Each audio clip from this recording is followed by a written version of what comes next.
folks, welcome back to another review with yours truly, Sam Healey. Today we're taking a look at this guy right here, Airfix Battles, the Introductory War Game.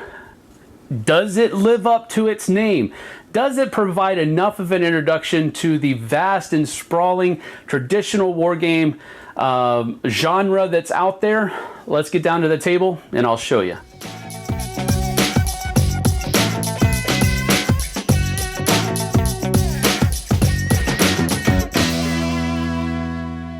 Alright, in Airfix Battles, the Introductory War Game, each player is going to take one side of the conflict. In the base set here, you have allies and Axis powers, which are represented by American troops and German troops from World War II.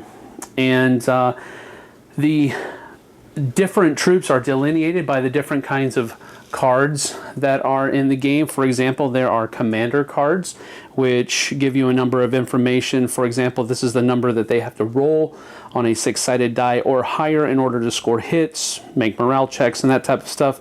This is how many squares that this person can move on the battlefield. This is how many orders that this commander is able to give on the course of a turn, and this is how many hand cards you can have in your hand at any point in time if he is your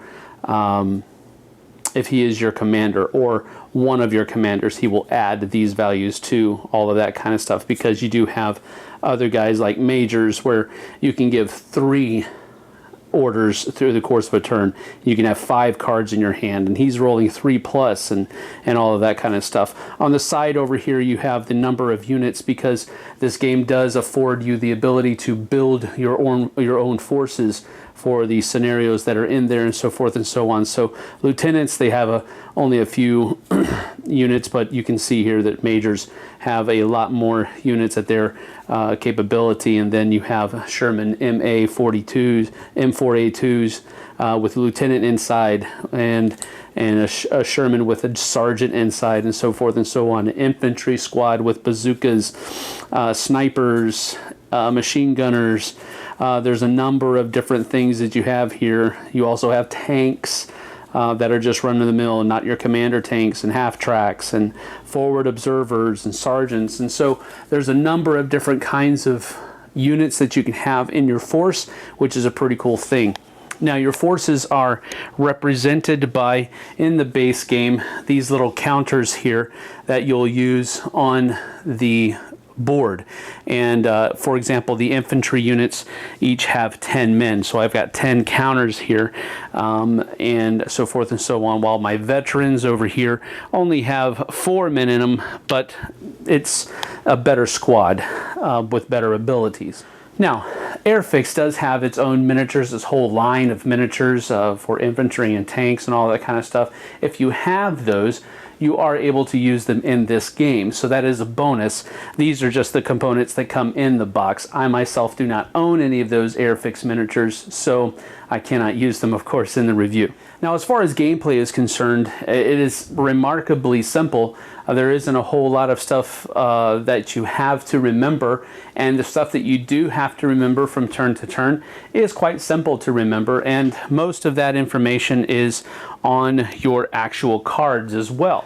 First of all, roll to see who deploys first.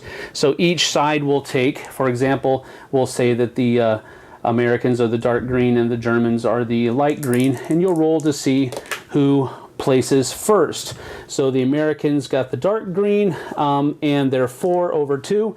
So that means that the Americans can either choose to deploy first or allow their German counterpart to deploy first. So once you have your forces deployed on the table, it'll look something like this, and they have these little ID tokens here that will allow you to easily identify what unit is where. So that specifically for example, these infantry units look very similar on the board. This allows you to keep it very clear who is who and where they are, and so forth and so on. So once all of the different things have been done, you will each draw 4 command cards from your deck, or rather from the deck of command cards that are over there. You do share the same ones, and these different command cards are can be used for a number of different things. For example, you have these different cards that here it says 2 infantry units may fire, then move 1 with +1 movement. Or you can use that card and move 2 of your vehicle movements, then can then fire and move, and so forth and so on. So there's a number of different things that you can use these cards for as a special order. But on top of that, you can also use them as just simple basic orders with move, fire, or reinforce. So after we have drawn our 4 cards, we can then roll for initiative. And initiative is rolled just like it was done before with deployment, with the caveat being here that you can discard command cards to add +1 to your roll before you actually roll. So for example, here I have these 2 cards here that only use that are only for vehicles. So I'm going to go ahead and use these 2 as pluses to my die roll. So the dark green die will be +2, and then the light one, the German player is choosing not to play any, they will be just regular die roll. So here you see that I don't need this. I did win initiative to begin with, but it could have gone the other way. So the American player takes the first turn. Now, on the course of your turn, you're going to draw a command card, you're going to roll for initiative, and then you're going to play command cards one at a time, alternating back and forth until each player has reached its commander's number of available orders for that round. For example, my captain here says that I can play 2 orders per turn. So on the Americans' first turn, we're going to play 1 command card just for a basic order of move. Whenever you move orthogonally, you cannot move diagonally. Furthermore, if there's rough terrain, for example, in these 2 spots, or if there are covered buildings or obstacles or something like that, that also costs 2 to move into as well.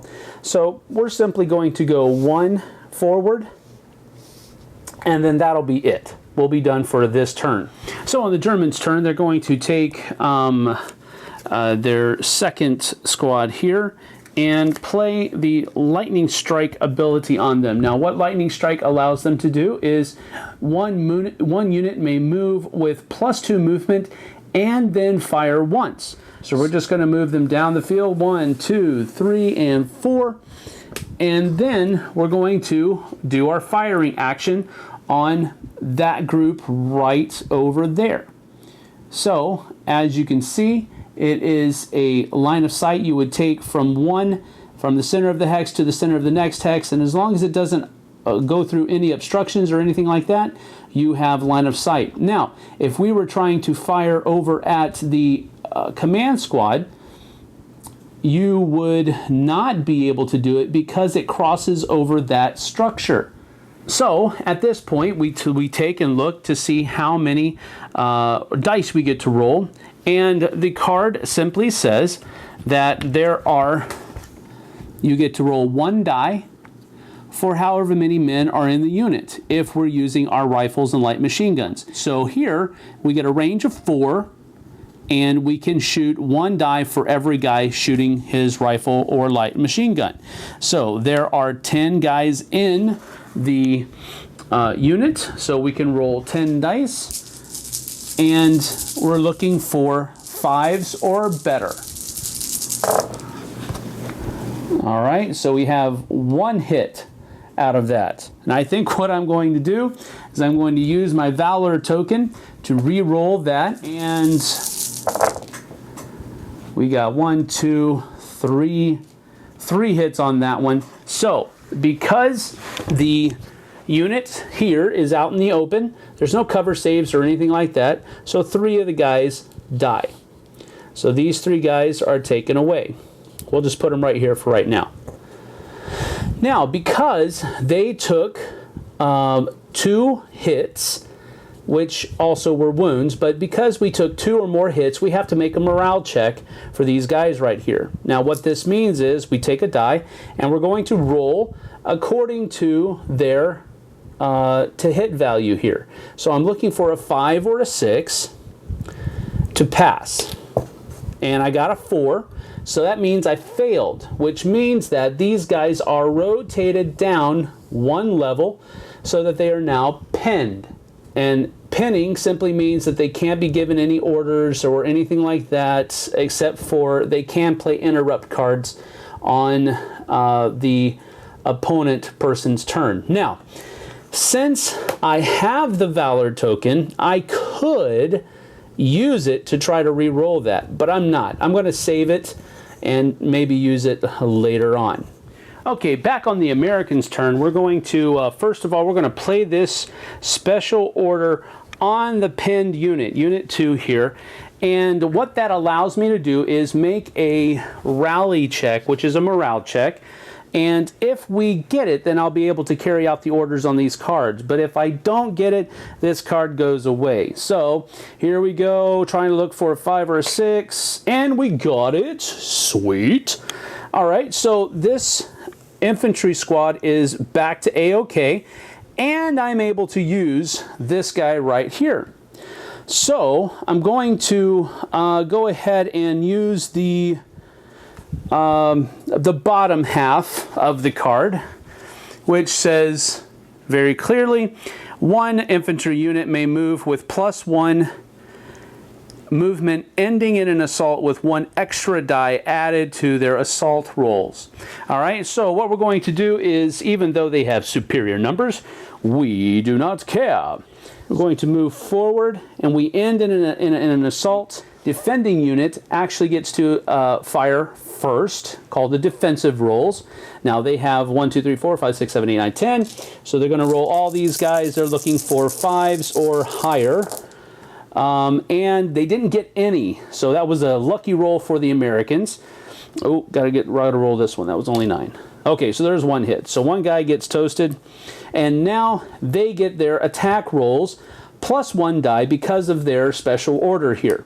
So they get 1, 2, 3, 4, 5, 6, 7 dice. So we'll take 3 out. And we've got the 7 left. And we are looking for 5s or better against the German infantry. And we got 2 hits. So that's going to take away 2 of the German units. Now, the Germans get a counterattack as well. So that is 1, 2, 3, 4, 5, 6, 7, 8. And 1, 2, 3, ouch, 4. Not good for the Americans. After all of the assault rolls have been done, now we have to see who makes morale checks. The Germans did take 2 hits, so they are going to have to roll 1 morale check. The Americans took 2 or more hits, and they're down below half strength, so they actually have to make 2 morale checks, which means that they could rotate down 2. We're looking for 5s or higher here, but since we're within 2 of this captain here, we can actually use his 4 or higher. So we're going to try to do that. And we saved both of ours, so we're still A-OK. And then these guys have to make their morale check, and it is a 5 or higher, which they don't, which means that they rotate down. So that turns this unit's card this way to show that they are pinned. So now on the Germans' turn, they have 1 more card that they can play. So we're going to use on the double for the command squad here. And the command squad is going to, what on the double means is that 1 infantry unit may move using 3 times its normal movement. And then if it's targeted by an opportunity fire, then they don't get any saving rolls. But we're just going to use it to go 1, 2, 3, 4 up here, because moving into this building costs an extra movement point. So now that they are in that house, they have a pretty good surveillance of the field ahead of them. So plus they're kind of bunkered in there. So that's pretty good. So now it goes back to the American side of the board, but because they've already played 2 cards and that's their max, and we've already played 2 cards and that's our max, now we actually clean up, which simply means we take the cards that we've played and put them into the discard pile. And from that point, it is the round is over, and we draw up to 4 command cards. So I'm drawing 2 from me over here. And then the Americans are going to be drawing 4 because they were down to 0. And now we go to an initiative roll again. Now I have to say, when I first opened the box, I was...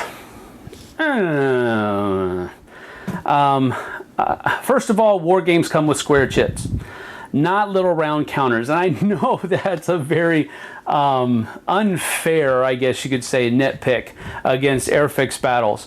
But initially, that's what I was thinking. What is this? Why are there square counters? I'm sorry, round counters in here for the units and not square unit chits like are supposed to come in these war games? I would think that you would want to start introducing that to people. Well, you know, basically what they have done is something actually better, because they have taken this war game genre and added a little bit of glitz and glamour and well-designed rule books to it. Go figure. Yes, the rule book is not actually like a technical manual like some of these other war games are. And again, I'm outside of the war game universe. I understand that. So maybe some of those other rule books have been improving over the years that I've been absent. But this rule book was really good. It had color. It had illustrations about what the rules were talking about, very clear illustrations at that. There was very clear rules laid out in a clear, cohesive, comprehensive manner, and I just really enjoyed it. And it wasn't this rule 1.567, rule 1.568, and all of this kind of stuff that I've seen in the past. So I was pleasantly surprised when I started getting into the game. This is a game that I was actually able to play with my wife, and she understood everything and how everything was to work. She actually, I don't remember if she beat me or not. I think she did. She really had me on the ropes, so she was playing very well, which says a lot. Now, my personal tastes are simply this.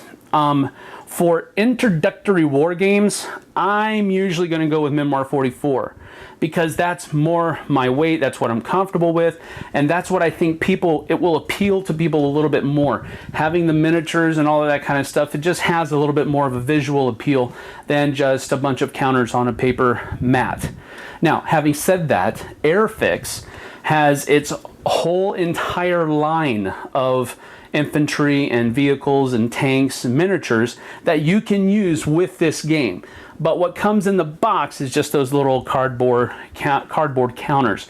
So there is that. If you already have the Airfix miniatures, you can use that with this game, which would really, really up the curb appeal of it. Now, as far as gameplay is concerned, I had a great time. It is much, well, not much. It's more complex than Memoir 44. There are more rules as far as retreating and being pinned and making morale checks and special rules for vehicles and special rules for towed guns and building your own units, your own forces, and all of that is in there. The review that I did, the gameplay is just the basic level, but there's a lot more there. And so on my final thoughts is this: I think it does live up completely to its name, the Introductory War Game. I think it provides a very simple and easy first step into that larger genre of traditional war games. So that is Airfix Battles, the Introductory War Game. We'll see you on the flip side, folks.